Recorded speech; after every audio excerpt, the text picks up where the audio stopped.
और सत्यनारायण व्रत कथा है ही है। पूरी सत्यनारायण जी की कथा पढ़ लो, पंडित जी से पढ़वा लो, उसमें 5 अध्याय मिलेगा। 5 अध्याय में जितनी बार भी पंडित जी बोलेंगे एक ही बात बोलेंगे, ब्राह्मण के मुख से सुनी, लकड़हारे ने सुनी, सत्यनारायण जी की कथा सुनी, फिर उसने सत्यनारायण जी की कथा कराई, फिर उसने सत्यनारायण जी की कथा सुनी, सत्यनारायण जी की कथा कराई। इस 5 अध्याय में सत्यनारायण की कथा थी कौन सी जो इनने कराई थी और उनने बाची थी?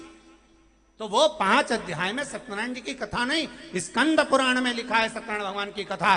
ब्रह्मा जी आकाश मार्ग में गए, भगवान विष्णु नीचे गए, तलातल पताल में जाकर भी भगवान शंकर के चरण नहीं मिले।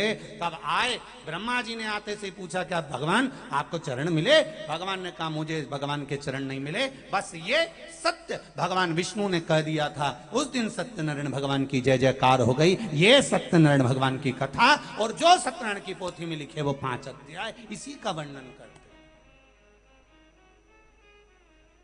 तब भगवान शिव ने कहा हे नारायण तुमने सत्य बोला है। 33 कोटि देवताओं ने फूलों की वर्षा करी। कोई केले के खंभ लिया है, कोई कदली लिया है, कोई मेवा लिया है, कोई पंचामृत लिया है। भगवान विष्णु का अभिषेक करने लगे, नारायण नारायण करने लगे, सत्यनारायण करने लगे। तब भगवान विष्णु की पूजन उस दिन से प्रारंभ हो गई। सत्यनारायण भगवान की जय। तब मालूम पड़ा कि ये सत्यनारायण भगवान है, नहीं तो इतना दिन से तो मालूम ही नहीं था। अपन तो पंडित जी बोलता था कि 5 अध्याय में उनने सत्यनारायण की कथा कराई, तो अपने मालूम तो पड़े कि थी कौन सी।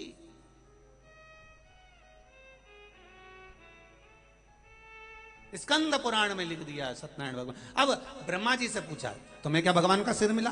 ब्रह्मा जी बोले हाँ। झूठ बोल गए, असत्य झूठ। शंकर भगवान को क्रोध आ गया, शिवलिंग में से आवाज आ गई ये ब्रह्मा झूठ बोल रहा है। ना मानो तो केतकी के फूल से पूछो। केतकी के फूल ने भी झूठ बोल दिया। शिव जी ने कहा केतकी सुन, मेरे ऊपर बेकार से बेकार फूल चढ़ जाएगा, कांटा भी मैं अपने सिर पर चढ़ा लूंगा, पर तेरे में कितनी भी सुगंध हो, तो कितना भी सुंदर हो केतकी के फूल, तो मुझ पर कभी नहीं चढ़ेगा। अगर भूल से केतकी का फूल शंकर को कोई चढ़ाएगा तो 1000 गौ हत्या के बराबर दोष लग जाएगा। उस दिन से केतकी का फूल शिव जी पे नहीं चढ़ा। केतकी ने कहा गौ माता से पूछ लो। गाय ने कहा ब्रह्मा जी को सिर मिल गया।